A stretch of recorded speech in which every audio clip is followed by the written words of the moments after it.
Precisamente, Lilia, hubo un hecho muy trascendental hace unas semanas y ha sido la condena en primera instancia del expresidente Álvaro Uribe Vélez. Esta condena se conoce el 28 de julio de 2025, paradójicamente, curiosamente, un 28 de julio, porque el 28 de julio de 2004, durante el gobierno de Álvaro Uribe, se invitaron a 3 jefes paramilitares al Congreso para defender y promover la aprobación en ese entonces de la Ley de Justicia y Paz, que era la ley de sometimiento del paramilitarismo. Y recuerdo que fueron 3 líderes paramilitares, que fueron Salvatore Mancuso, Ernesto Báez y también el paramilitar del Magdalena Medio, que es Ramón Izaza. Así es. Y quiero preguntarte, Lilia, ¿qué piensas de que un 28 de julio hayan ido los paras al Congreso, tú hayas sido... Tú estuviste ese día muy activa denunciando los crímenes del paramilitarismo y que esa misma fecha, curiosamente, se condene en primera instancia al expresidente Álvaro Uribe? ¿Qué opinión te merece eso?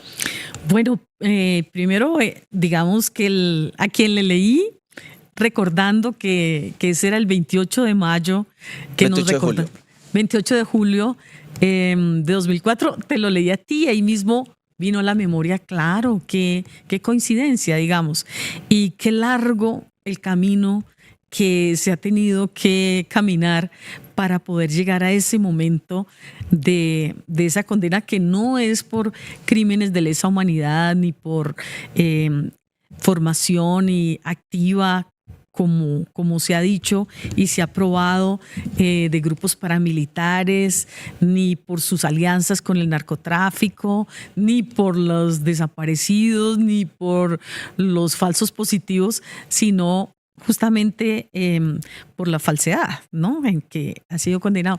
Pero después rememoramos cómo fue ese 28 de mayo. De julio. De julio, se me metió mayo. Sí, mayo evoca también derechos humanos, probablemente por las madres de mayo. Sí. Pero en todo caso, mira, voy a hacer un corto relato, ¿no? Estábamos reuniéndonos ya algunas organizaciones de derechos humanos para la creación de lo que después se llamó el Movimiento de Víctimas de Crímenes de Estado.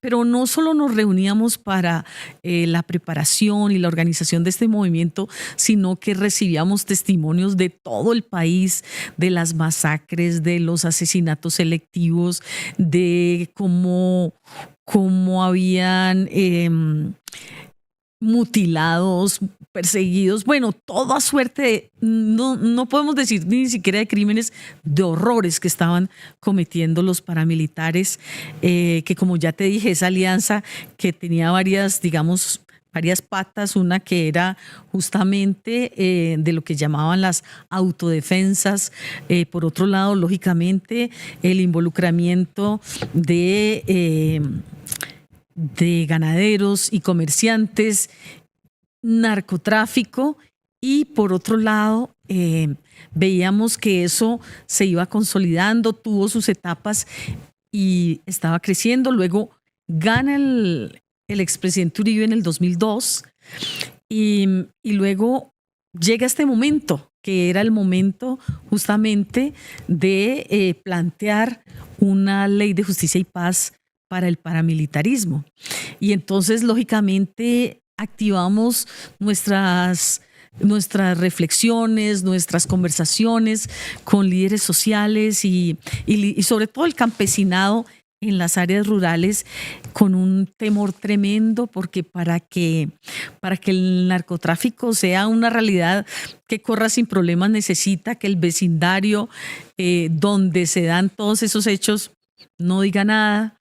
Se necesita una parte de todo el aparato del Estado para que opere, porque eran vuelos y bueno, hay toda una logística que lógicamente daba cuenta de que eso tenía que muchísima gente estar callada porque veía todo este operativo.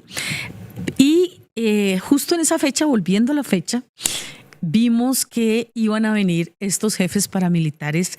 Nosotros habíamos entendido que habían 3 características de eso que ya se estaba hablando con los jefes paramilitares, que iba a traer la ley de justicia y paz, que era, nosotros le llamamos perdón y olvido a los crímenes, legalización de bienes y tierras y participación política. Ya desde antes hay muchos testimonios, y Justicia y Paz y todas esas audiencias con los paramilitares extraditados y los narcotraficantes que extraditó Uribe.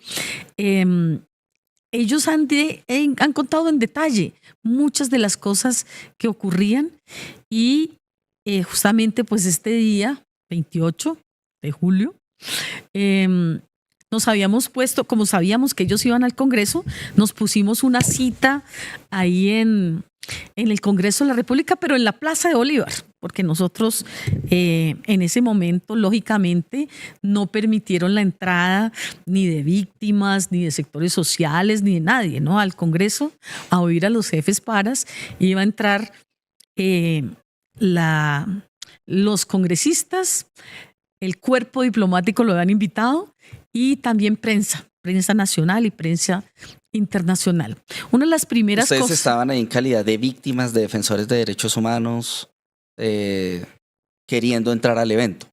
Sí, pero antes yo te quería decir que llegando a la plaza habían filas y filas y filas de buses, y yo pensé, digamos, un poco ingenuamente, dije, de todo el país vinieron víctimas a apoyarnos, a levantar una voz contra la impunidad de los crímenes y la participación política de los paramilitares. El incremento, porque ya se mostraba que la parapolítica en ese momento tenía más de un 35% de curules en el Congreso. Cuando llego a la plaza y estaban caminando, mirando esos buses, llego a la plaza y la plaza estaba llena de paramilitares, llena. Se calcula que por lo menos debían haber unos 10,000 paramilitares que habían venido en esos buses a apoyar a sus jefes, que iban a estar... En ese momento estaban en calidad de desmovilizados, seguramente. Bueno, estaban en ese proceso, no todos, estaban justamente en el proceso de la desmovilización y la concentración en el Ralito. Entonces comenzamos a buscar algunos con los cuales nos habíamos puesto cita, pero la diferencia era gigante entre la plaza llena de paramilitares y nosotros, que terminamos siendo un puñadito de 5 personas, y al final con el senador Iván Cepeda, que en este momento no era senador, nos pusimos de acuerdo de pararnos en la puerta del Congreso para que alguien nos entrara, al estilo que hacíamos siempre para eventos, pero ahí literalmente no había forma, nadie nos había querido entrar, y los pocos que representaban, digamos, a las víctimas o la oposición, pues algunos habían decidido no ir porque iba a ser un show tremendamente humillante para los derechos humanos, para la justicia, para la ética, para todo.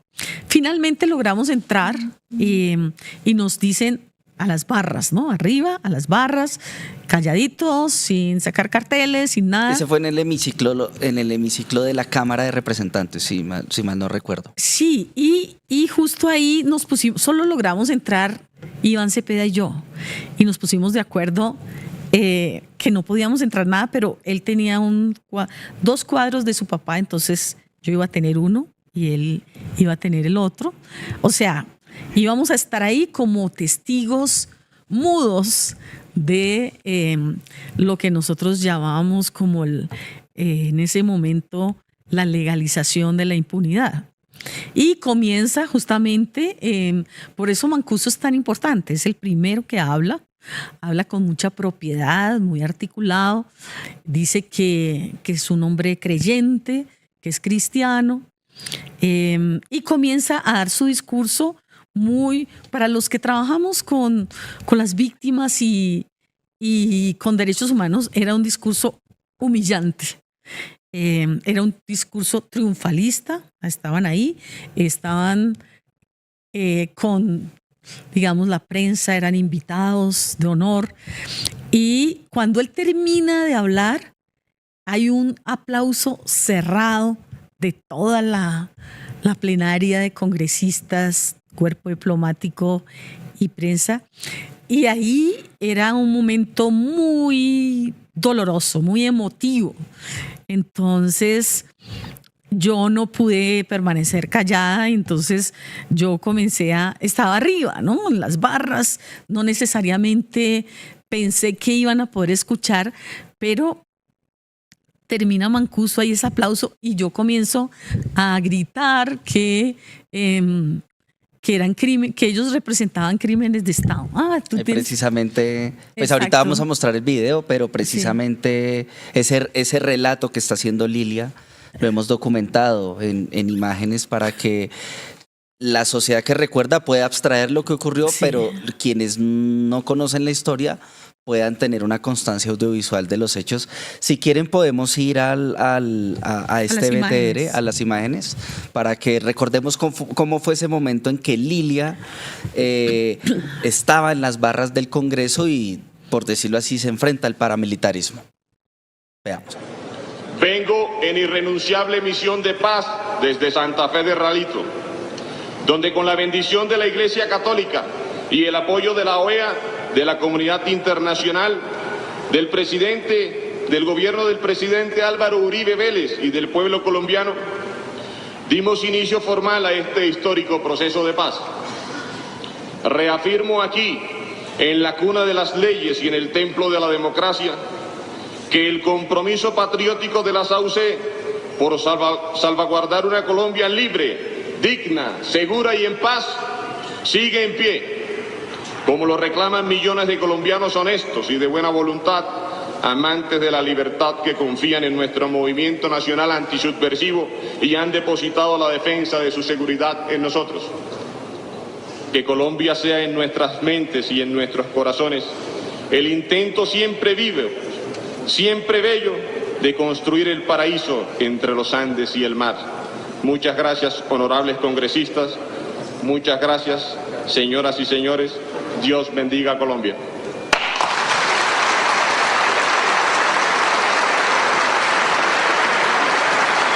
Continúe, señor. Aquí está solo una de las fotos. A continuación, de miles de asesinados y desaparecidos, víctimas de los crímenes de militares y paramilitares. Afuera gritan y claman: no más impunidad, no a las leyes de perdón y olvido. Que el Estado creador del paramilitarismo responda por los crímenes. Estamos ante una hipocresía, ante un reality, y entonces se vuelve real que mientras se trataba aquí de llorar por las víctimas hechas con sierra eléctrica, despedazadas, estaban golpeando a una hija de una víctima porque trataba de sacar el retrato de su padre para que fuera una voz silenciosa, la del senador Cepeda Vargas, una voz silenciosa que pudiera gritar en la barra, sin la televisión, sin el micrófono, que pudiera gritar. Nosotros también estamos presentes y vamos a estar presentes porque las víctimas de la violencia tienen derecho a expresarse en una negociación de paz. En Positiva creemos en el poder de la colaboración, en la fuerza de los sueños y en la importancia de estar siempre presentes. Nos impulsa el deseo de proteger lo que somos y lo que seremos. Positiva, la aseguradora de todos los colombianos.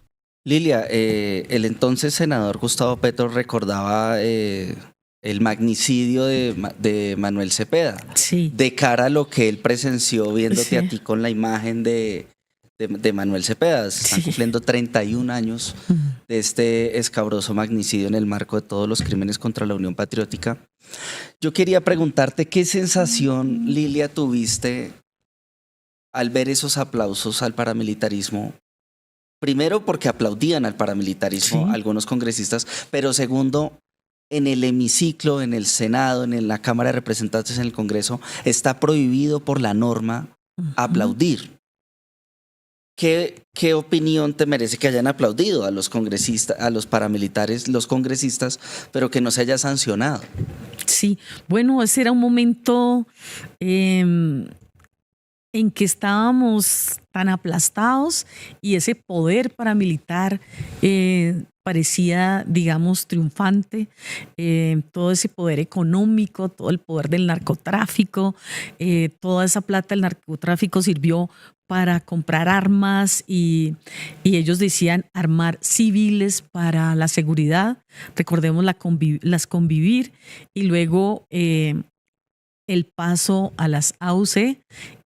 Es decir, era un momento en que los medios de comunicación acallaban las voces de las víctimas, de los defensores de derechos humanos.